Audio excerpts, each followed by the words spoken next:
Thank you so much, you guys, for tuning back in. Today, we are going over the second part of the players in the Nipsey Hussle situation. And I want you guys to pay close attention and also keep doing what you guys are doing. The last video, there were a lot of comments, and I really, really do appreciate you guys. Me and Cisco are sitting here going through everything that was provided, and we are amazed at how on point you guys are. So, Cisco, did you have anything to say? No, I just want to reiterate what you said. I really appreciate the comments and the cooperation and the participation, and I just hope you guys just keep it coming, because Yeah. we gonna keep it coming. Oh yeah, definitely. And once again, we really, really do appreciate you guys. You guys helped us out, and we're going to shout some people out that gave us some information in the last video. So we're going to start where we dropped off at, and that was with a viewer added player, and that is Tanisha Foster. We skipped over her. And the reason why I say that is because this was supposed to be kind of in chronological order. However, we got a little sidetracked. So Tanisha Foster ended up calling Nipsey. Remember, y'all, we all heard about that. Calling Nipsey 30 minutes before his assassination.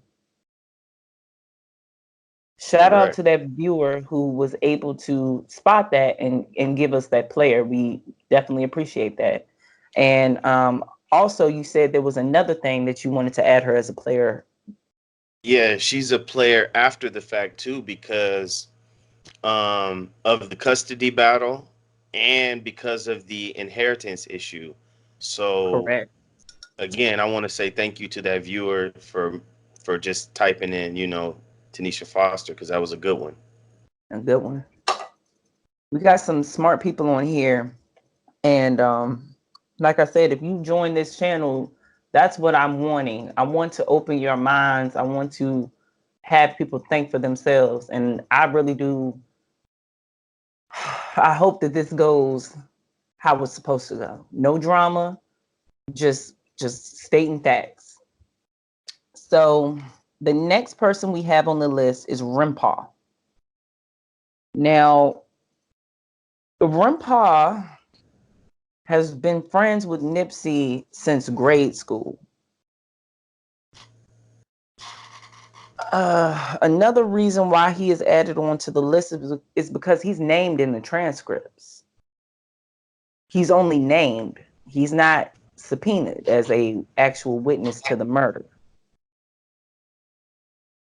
And the one thing that gets us is that we allegedly saw him on the camera in the white top and the black shorts that ran off, that guy. And it's been pretty much radio silent over there on his end. I find that Yes. really, really interesting. Not to mention the photo of him embracing Nipsey's mother behind the fire truck. Correct, correct. That's true. That's true. I forgot all about that. Now, that is something that the mom did state in her, what is it, her eulogy and also Yeah, the BET acceptance. you're right. Right. She mentioned both of those in that moment. And she titled his spirit as having a spirit of retribution, right? Right. Correct.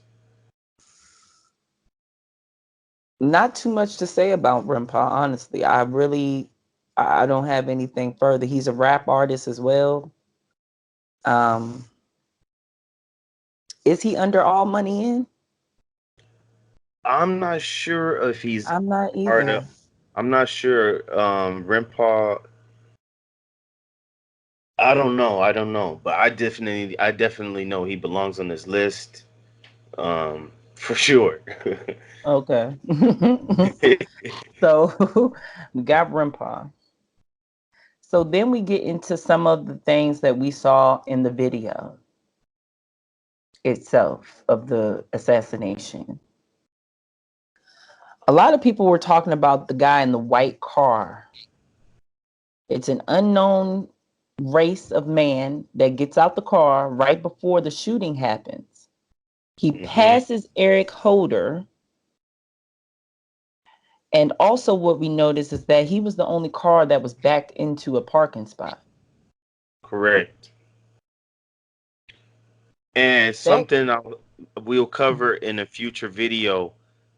Uh, there's interesting behavior. As soon as this guy gets out of the car, Cowboy gets out of his car and goes into the marathon store. correct. And it took me forever. Cisco was like, "You don't see that? You don't see it." It took me forever to see that because my focus was purely on the guy in the white car. Because once I finally saw him in there, and then when he got out and crossed Eric Holder, it just seemed like everything was so sequenced or synchronized. Like it was really weird. And some people say that he is Caucasian or light skinned, correct? Yeah, some people out there in the YouTube streets say he's a white man. Some people say he's light skinned, Latino. It's Mm-hmm. not really clear.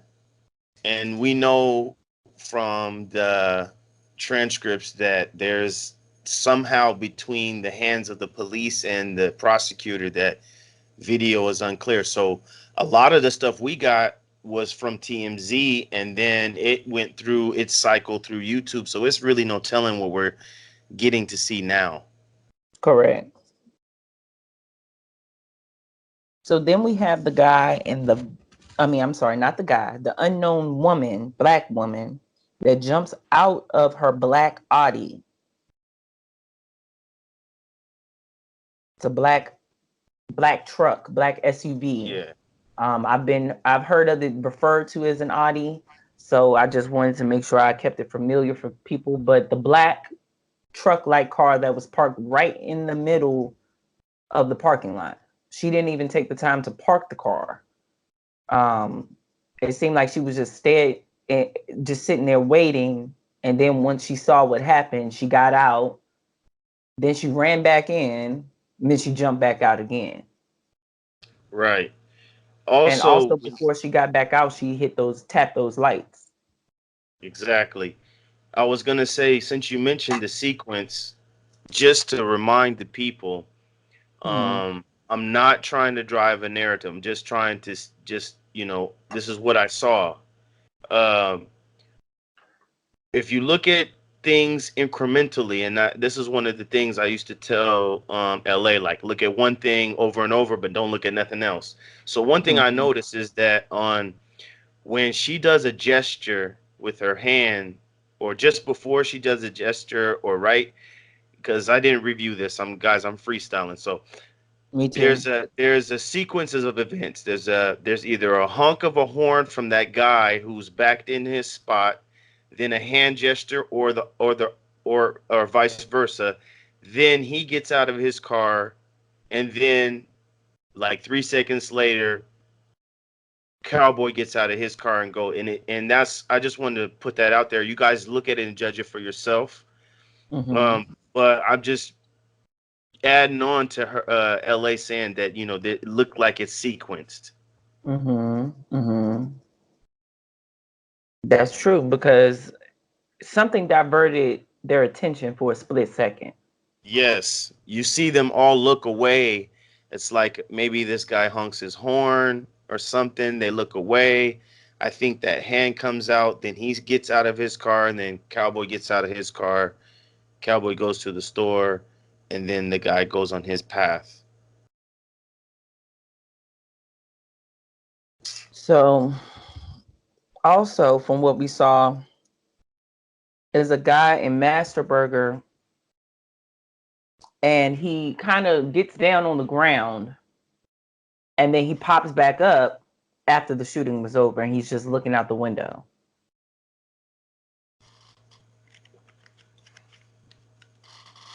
Yep. Another person is the guy who runs into the alley. Now, Cisco, I don't know if you had an issue with seeing him in his path. I think it was the path of where he came from. Yeah, Yeah. because if you know how different YouTubers play with the angles, I used to get this guy used to always I used to always lose this guy. But thanks Mm-hmm. to LA, she got me to focus in on him. You see, Yeah, you watch him yeah, because he's in the transcripts. And see, I don't know if me and Cisco we read it, and I told you, I remember I said, I remember what she's describing. And it came from that area where the guy that got out the white car crossed Eric Holder, and then this guy that we're speaking of now that runs into the alley, he has on a white shirt too, and he just jets past both of them and is running down that corridor into the alley. yes. And that's picked up as mentioned in the transcript. That's picked up on camera. Correct. And witness one did describe him as having a white shirt. But you notice they didn't ask what race he was. Correct. Now I don't know. I couldn't really tell. I can't speculate because that man was taking off. He took off like he had jet fuel. So that was very interesting too. So then we get to the police and the first responders. And in the transcripts, they still didn't make it clear who got to who first. Was it Black Sam or was it the police and first responders? To me, that wasn't never cleared up in the transcripts because we got Cowboy saying one thing and we got the police saying another thing. Right. Remember that? Yeah, and much can be said, about the first responders and the police. Well, not necessarily specifically the police about how they only took certain cameras. Correct. They, yeah, you know, How from the some of them tragic. were trained in a unfamiliar way to handle such a big case. Sure, the securing of the crime scene. Correct. Uh, you know, just from what we read in the grand jury transcripts and what was allowed to be shared, or who was interviewed, and why certain individuals weren't, their testimony or their the summaries of their interview were not introduced into the grand jury transcripts again, or as I said before, maybe these 3 volumes is what they only released to us and there's more to it. Mm-hmm. Hmm. Anything else with them? Feel Well, like we there, missed. I mean, shoot, that there is, but I think we should move on just to get through the list of the players because the first responders we could go on and On on and and on, as you know, looking at it from a, how can we say it?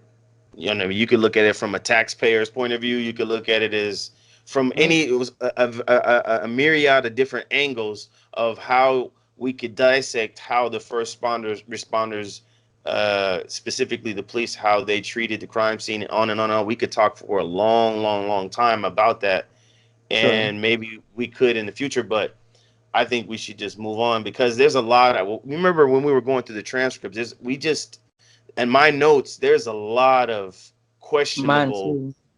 questionable things and techniques and tactics and things that the police did that are just like, really, in 2019 Mhm. this how we doing it, this a case this big. Mhm. For a man this powerful, for a man this influential, for a man that stood on positivity, no matter where he came from, it was still positive. He wanted to turn it around, and he did. And anybody that's in his situation can do that. So we will keep his legacy going on.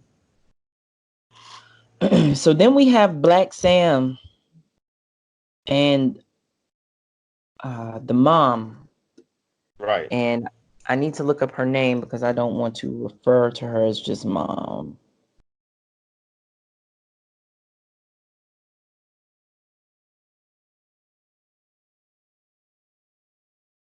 And her name is Angelique Smith. Very well spoken woman, very enlightened. Um, it gives me goosebumps just thinking about her because even when he was confirmed passed away, she still had the dignity and the strength to go about and ask all the right questions and observe all the right things. That's one thing I will Hmm. say about Miss Smith. Yeah. Yeah. As far as Black Sam goes, they say that he got to the scene before the paramedics, and they're also saying that he got there after the paramedics.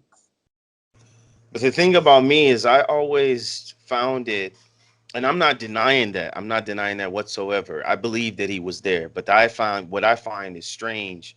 Why there's no footage, no pictures or nothing of Black Sam Nothing. in the aftermath. You know, Hmm.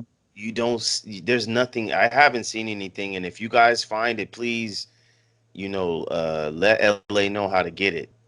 Um, because There I are feel articles literally saying that he is saying that he was there you're before. saying he was giving his brother mouth to mouth. Correct. So, and then there's articles. I haven't even seen any articles that dispute that.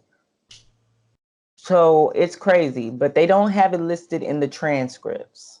Neither Cowboy nor the police carry that narrative. Cowboy carries the narrative that he showed up, but not the mouth to mouth thing. Sorry about that. But I don't know. I don't know how to feel about that. Also, Black Sam is mentioned because of his, you know, he had to take over. He had to take over the business that Nipsey left, the legacy that Nipsey left, the many stresses of a businessman came on to Black Sam immediately after Nipsey passed away. And that's very unfortunate, but I know that made him stronger. It's making him stronger. Is there anything else you want to add about these two? Um, well, I think one thing I'll say is that the mother has a lot to say. I think we need to, anytime that we can get a public statement from the mother, we need to pay attention because I Hmm. see that she gives loaded statements, and we need to pay attention to what she says. As far as Black Sam, I feel really sympathetic for Black Sam because of all of what he's been through and the struggle of Hmm. putting together the marathon store with his brother, the struggle Yeah. of the streets, and I know what that's somewhat like, even though I was never a gang member, but I know LA, and for him to try to persevere through all the struggles of life, then to just have his brother assassinated and then have to try to carry on the legacy. I have a lot of sympathy for Black Sam, and that's Yeah, all I want to man. say. I mean, we tip our hats to you, Black Sam. If you ever hear this, Yeah, yeah, for real, man, like for real, because I don't have any brothers or sisters or anything like that. I'm an only child, so I guess I will call. You know how people say YouTube family. Y'all are my brothers and sisters, so that's what I'll call. My people over here, and I would hate to see anything happen to anybody, let right. alone my brother or my sister. Okay, so that's crazy. So then we talk about the grandma a little Right. bit. Nipsey's grandmother comes into play because she she received a phone call or she called Black Sam. I got confused. Let me go. I think she gets informed that something's going on with Yeah. Nipsey, and then she calls Black Sam, or vice versa. Uh, uh, Let me uh, get into and the thing that this some of the part YouTube of streets got crazy with was the time, because I think she made an interview on the news that she called Black Sam in the morning, Mhm. Correct. and he Correct. ran over there. Um, Maybe there's just pieces of the story we just don't know. You know what I mean? Uh, Correct. you know, I don't want to speculate, but I'm just saying there could be parts of the story that we don't know. We don't know. We weren't there. Plus, Exactly. if you're talking about an elderly person, you have to take into account that something traumatic just happened to this woman. She done poured all kinds of love into this boy, watched him grow up, and now he gone. She might have got confused. But like you said, I won't speculate, but I mean, come on. Come on. Um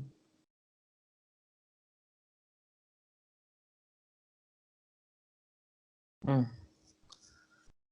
So then we get into some other players from the other side of the family. Eric Holder's side of the family, Shitty Cuz side of the family. And in Right. the transcript, um, Uncle Harold was named by Right. witness one. Mm-hmm.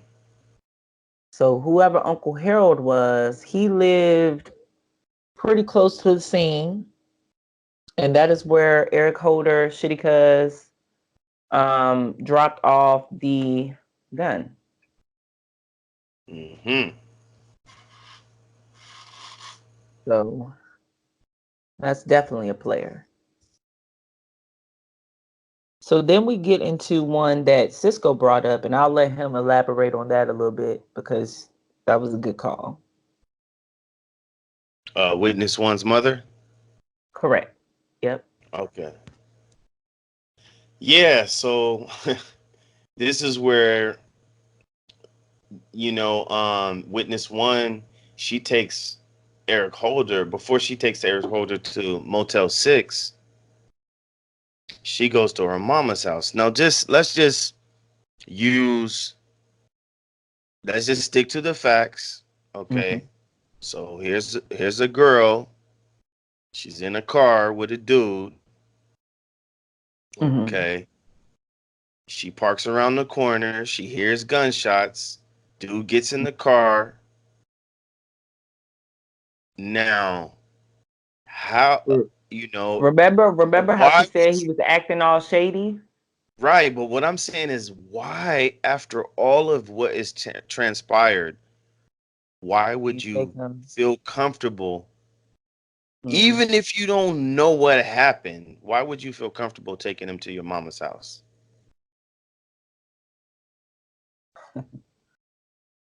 I mean, you said it right there. That bing. We're not gonna speculate, but it's weird. It's That's just a weird. valid, logical question. Uncle Harold, I can see that. Oh, something happened. You drop him off to his people's house. He goes in there, comes And out skirt off. like he lost a little weight. For y'all don't understand, it means he dropped the guns off. Okay, but then after that, you feel safe enough to go to your mom's? Mm-mm. Mm-mm. Mm-mm. Trust me, Mm-mm. there's more. There's something missing there. There's a lot missing right there. That don't make no sense. A whole lot. So the mama basically said, he spent the night once before, allegedly, and the mama said he could not spend the night that night. So that's when he Right, was taken to the Motel 6. right. And the vagueness of their relationship, why he get to meet the mama anyway? True that, because they had allegedly started messing around, what, in February or? Yeah, everywhere. only had sex one time, in which he kept all his clothes on. Uh-huh. That's the guy. That's the kind of guy that meets mom. There we go. Y'all better read them transcripts. Or y'all better go back to them videos we done. Catch up. So then we have the police officer at the 77th precinct. Right. And I'll talk about him for a little bit because he kind of ticked me off with the Mm-hmm. way that he handled this situation. Somebody comes in. I think the witness one said the mom called first. I'm not gonna go there with y'all, but she gets there and they turned her away, basically saying, what did he say? He said that it didn't have, Something like "Don't worry about it" or something like don't that. worry about it, something like that. And Yeah. she ended up back home. So they see the license plate go up on the news, the mama and the daughter, witness one, and they head back over to the precinct and they speak to somebody. I need to get my notes out from them transcripts, but they speak to somebody, and then she's finally talked to about the interrogator. I find that very interesting. The police officer at the 77th precinct had a whole FBI investigation opened up on the LAPD. And keep in mind, people, I just want to say something. If her car shows up on the news, just remember you have to link Eric Holder to the car. Remember, she parked around the corner. Okay, yes, she's seen on the scene, but the key to, in my opinion, the key is how do you connect? And we know the story. I'm just getting y'all to think, though. We want you guys to think. How do you connect Eric Holder to that car for them to be looking for that car outside of the actual shooting? That's a kind of a complex thing to think about, but I want you guys to think about that. Hmm, that's a good one. And I'm looking at the notes I took, and it looks like, oh, they saw a car on the news and a license plate with a picture of Eric standing beside the car on the local news. Okay, this is what I'm asking for. Exactly. This is what exactly I'm looking for. Okay, Okay. Okay. this is exactly what we want. And where'd that come from?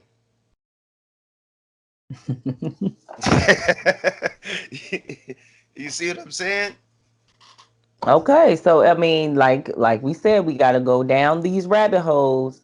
Thank y'all Yes. so much for cooperating, participating, and all of the above. I want to make one That was a thing good before question. we move. Yeah, go ahead. I'm sorry, that was a good question. I want to make one little point before we move to the next. Well, actually, it's going to connect to the next.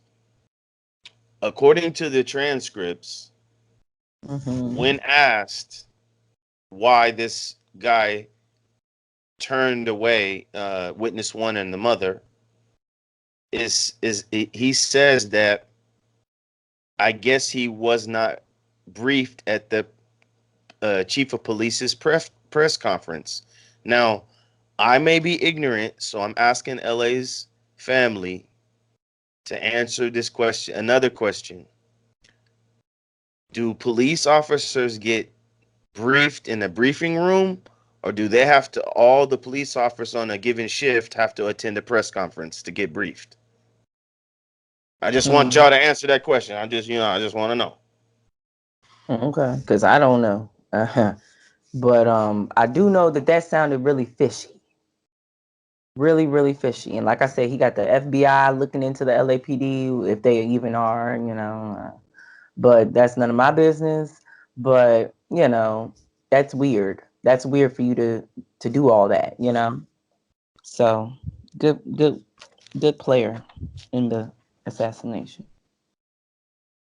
So then we have the chief of police and that's exactly what you said. You said that the chief of police came out and he made a press conference statement. He said, well, this officer didn't get briefed because uh, of a press, he didn't hear the press conference and wasn't briefed. Is that right? No, the chief of police doesn't address that. I'm just the chief of the police. We have him on the players list because of the press conference itself. But in the transcripts, when that police officer was asked about that, he said that I guess he wasn't briefed Briefed.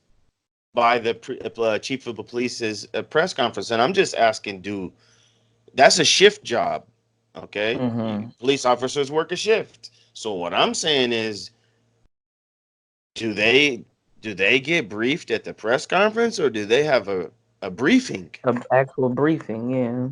for every shift of what's going on? So I'm just like, hey, what's going on here? Hmm.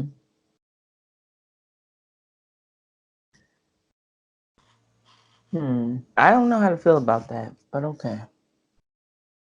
Girl who worked at the Bellflower Mental Hospital. Mm-hmm. Also, it's really named Los Angeles Community Hospital.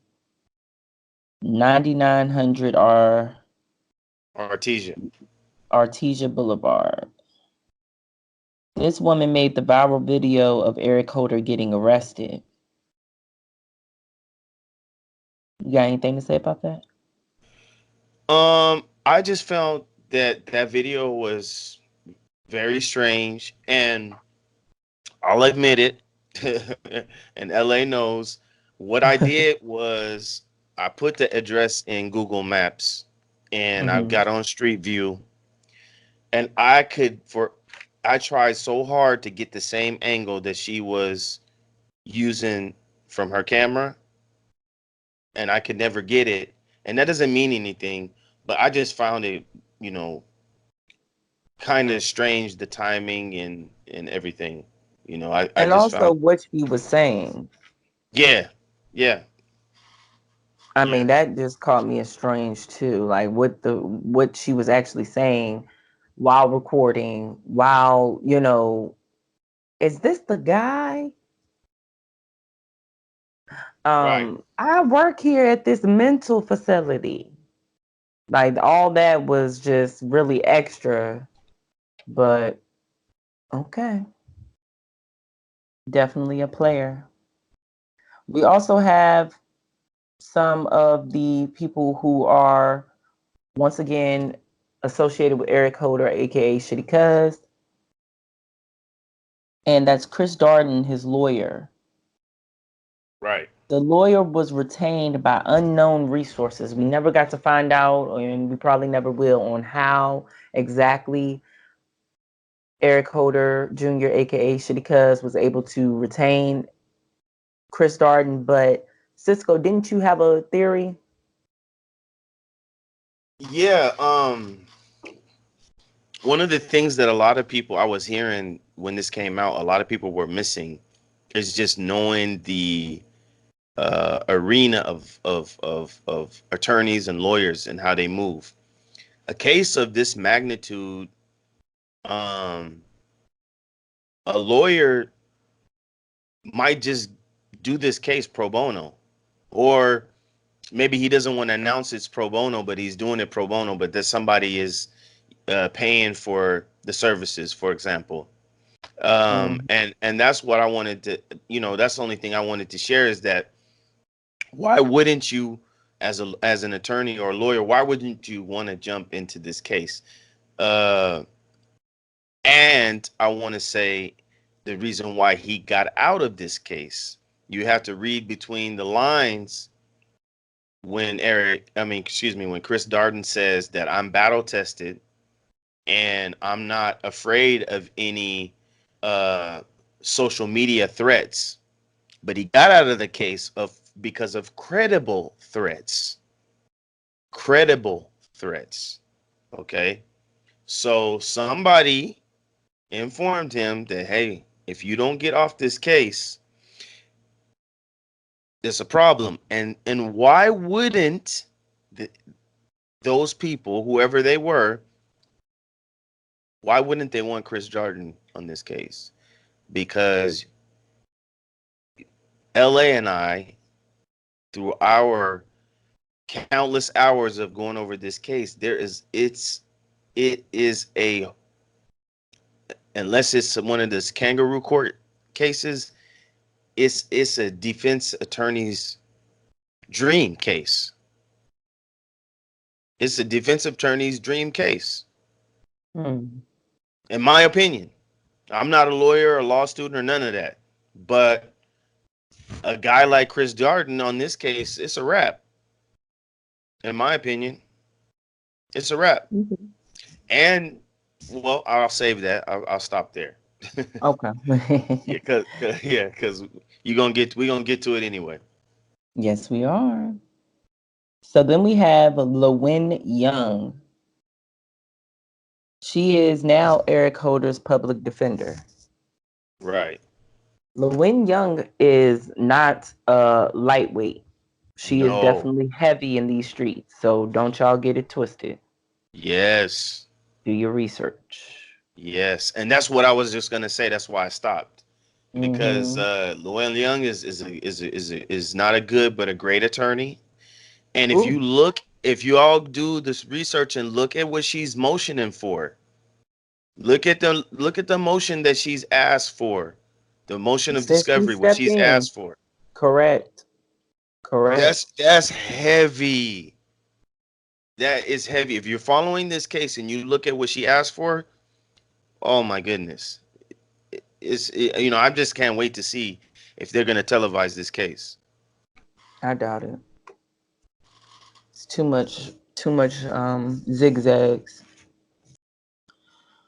But we can only hope.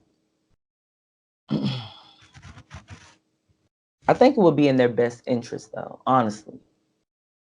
Just with all the underlying tension, the speculation, the fact that people were attracted, and Nipsey was a charismatic soul. So even if we didn't know him personally, we were attracted to him and his fight. Right. And once we heard his story, it's something that we've all been through, the marathon of life, and we can relate to that. Correct. So then we got Lori the Nightmare. Noriega. Noriega. Lauren Noriega. Yeah, that's Carrie Lathan's lawyer, by the way. She held a press conference with Carrie after his release, and it is alleged that Big U did, help that situation as well. Um, it's not alleged, he did, and this is what we're working with. I don't know too much about this woman, so but I do know that she's helped a couple other celebrities out. She's been a lawyer to some other celebrities that you all Right. may know. Right. And then we might as well bring up Big U since I mentioned him. Right. Big U is a former manager of Nipsey. Yes. And Um, one of the OGs in the Rolling 60s neighborhood Crips. correct. He is also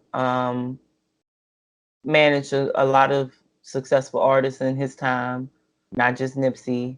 And he is also someone who helped Carrie Lathan get out of jail for being convicted of being around felons while being on probation or parole.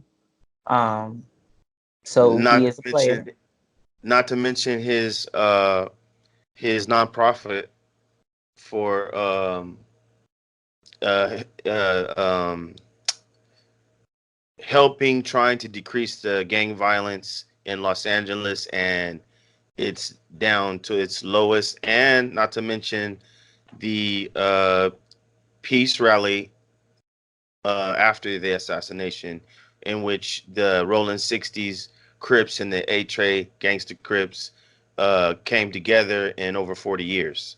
And Wow.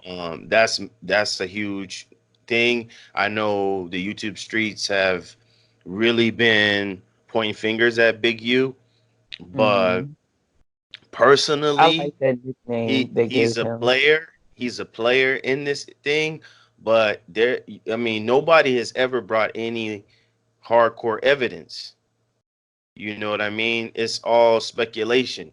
And maybe Mm-hmm. he is part of something, but until then, I just say he's a player. You know, Mm-hmm. personally, he's an important player in this story. Correct. Um, but I can't point no fingers at him personally. Me neither. I mean, we did the research together. Nobody mentioned him in the transcripts. Nobody mentioned him um, until he put himself into it, pretty much. Right, right. And that's the thing. A lot of the speculation really comes off of what Big U has said on in social in like in Instagram or or I think he only does Instagram. I don't think he has a YouTube page, but people are speculating off of different things that he said. And to me, him being an ex-felon, him being a community leader for what that's worth to people. I mean, because obviously he's a leader. He's a leader in the gang, in the gang community. He's a leader in his community because he's trying to change it. So, Hmm. uh, I just see that. I don't think I think he knows he can't say certain things that would implicate him. I think it's kind of like trolling the people. That's personally, I don't know, but like I say, I always tell people, look, what doesn't come out in the wash is gonna come out in the rinse anyway. It'll manifest itself in time. So Yes. So I want to bring up another player, the person who was recording Nipsey saying whatever he was saying about the big homies in the area. That's another player. hmm Whoever that person was that was recording that conversation, um, that was very interesting, it to say the is, least. yeah, because if just think about it, you guys got to put yourself. Well, one thing I wanted to know was when that was recorded. That's one. That's important to know when that was recorded. But secondly, I think all of us would say the last thing we will want is to have somebody that we're comfortable enough to have in our car recording conversation without our Mm, knowledge. mhm. And that's very telling that there was somebody around him that he was comfortable with enough to have in his car that was willing to record him without him knowing it.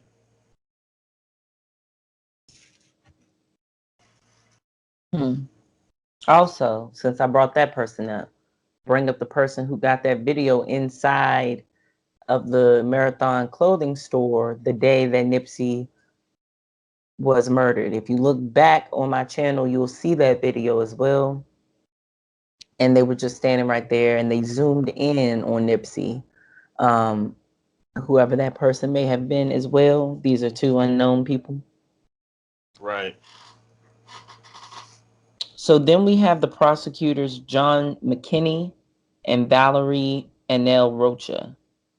hmm And those were the prosecutors who are taking on the case for Eric Holder Jr. And they are trying their best to manipulate and come up with these stories for these witnesses that they've called. So that's something very interesting too. Right.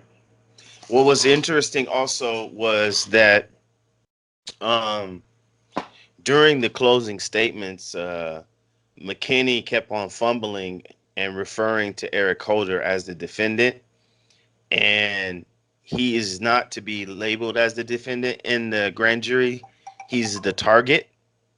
And so basically when you go through the transcripts, you'll see that basically the what's her name? What's her name? Rosha? What's her last Yeah, name? and Nell Yeah. Rocha. Anel Rosha, she basically had to come back and clean up his closing remarks and basically do another, Correct, readdressing of the closing statement. correct, because So he totally fumbled it.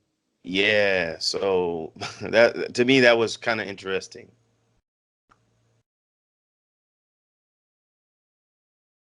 And then we also have another viewer added players, Tariq Nasheed and Riza Islam. Mm, mm, mm. Thank you and Mm, shout out mm, mm, to that mm. viewer for adding them to our list because we almost forgot about you guys. But not we got some thinkers on our team. They were on the scene after Nipsey Hussle's death and they were recording and reporting narratives. That's what I'm going to say. Uh, if you guys have been really into the case, you've known what Riza Islam's narrative was. What was that, Right. Cisco? Say it again. he was he was on some whole other stuff. I was going to ask you what was his narrative, You mean which like one are you what was talking he about? saying? Riza Riza. Islam? Hmm. Riza Islam, he was saying a lot of, as a military hit. Um, he talked about um that the rolling 40s are already attacking, and to me, much can be said about. First of all, let me say this.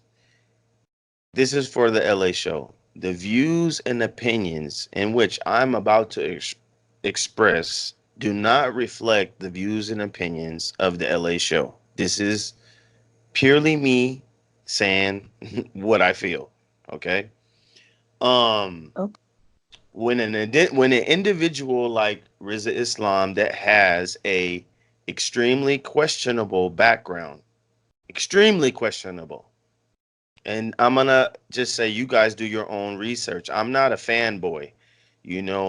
When people have a checkered past and they want to sweep it under the rug and not address it face on, I become skeptical. So when this guy is he's basically first on the scene, and he's driving a narrative to the public, and he's also said some words that, had he had more followers, could have caused a war in the streets of LA. And I just see that as very disingenuous. And I'll just say in a coded way that there have been other individuals um, from the same organization that were involved in another assassination attempt at the Riverside Community College in one of those Southern California Nation of Islam temples. Not to mention, uh, well, that's enough. I'm just saying that, yeah. Not to mention another one who's in another state who has a reputation of quarreling cases. Uh, and there's one in the Malia Davis case, and that's Quanell X. So, and I'm mm. not. I'm not trying to attack an organization, but I'm just saying we can go all the way back to the 60s and see that there is a historical trend of certain individuals that come that get put in our faces who aren't who they really say they are. And I'm not accusing him, but I Mm, just find it very peculiar. Like I say, when an individual has a checkered past and they don't want to address it face to face, I'm skeptical. mm-hmm. And Me too. since I made that disclaimer, I'm gonna talk. There's another one who was just there, and that's Tariq Nasheed. Tariq Nasheed has a questionable past, and I know you guys are into the fan thing, and yes, Hidden Color series was good, and it was good. Okay, I'm not saying it's I didn't agree with everything in the thing, but it's a good production. Okay, I'm not knocking his good, but Tariq Nasheed, I'm not saying he's a fraud in the sense that he's stealing money. No, but his whole persona, his whole image is fake. It's not real. And he's been manipulating the public for a long time, and I'm just one of the people that's brave enough to say it. And so I find it very peculiar again that a person just like this guy Tariq Nasheed, who was given to us, we didn't ask for him, Mm-hmm. okay? We didn't ask for him or Riza Islam. They were given to us. Okay. And so I find it strange that these two individuals are there first on the scene driving narratives. And see Mm-hmm. and see both of them have let the case go. Do Gone. where is there's you're so pro black. Where is your drive to investigate the Nipsey Hussle murder? Where's your drive to do anything to carry on the marathon's message? But you were there right there at the scene. Did you do it for views and followers? I don't know. Mm. Well, that was a lot right there. And I'm that's what sorry, but we no, because you because good. You good, because the Cisco. YouTube streets is full of these charlatans. Mm. Yeah, that's what they are. These these these people who are plagued by their own ego. Mm. And we are, I'm humble as can possibly be, y'all. Y'all just don't understand. I mean, I don't know how much, I don't know, I don't know what to tell y'all to make y'all understand how much I really, really do appreciate y'all. And I really do want to give each and every last one of y'all a shout out if I could, but I know I can't because some of y'all are slick trying to see what you can see, report what you can report back. But let them know that it's all love over here. We're just getting down to the facts, and we want you guys to be involved and hear our opinions. Just like everybody else has them, we can have them too. But I really want to thank you guys so much for tuning back in with me and Cisco. You know, please like, please share this video, LA, can I just subscribe. clear up? Oh, I'm so Yeah, sorry. Can I clear up that comment I told you about? yeah. Okay. So yes, I'm sorry for interrupting LA you guys, but I just wanted to clarify something. Yeah, that I said. When I say that we have to question Cowboys, the weight of Cowboys statements because he's a convicted perjurer, what I mean by that is this: when you look at this case, we have to look at it like it's looked at in the court of law. So if we have a key witness who's a convicted perjurer in the court of law, that's you have to weigh that, you have to question whatever that person says. That's how the law would look at it. I'm not judging Cowboy as an individual person. I don't know him personally, but I'm saying given the fact that this is a case and we're reviewing transcripts, we have to look at it. Even though we're not lawyers, I have to look at it as how the courtroom would look at it.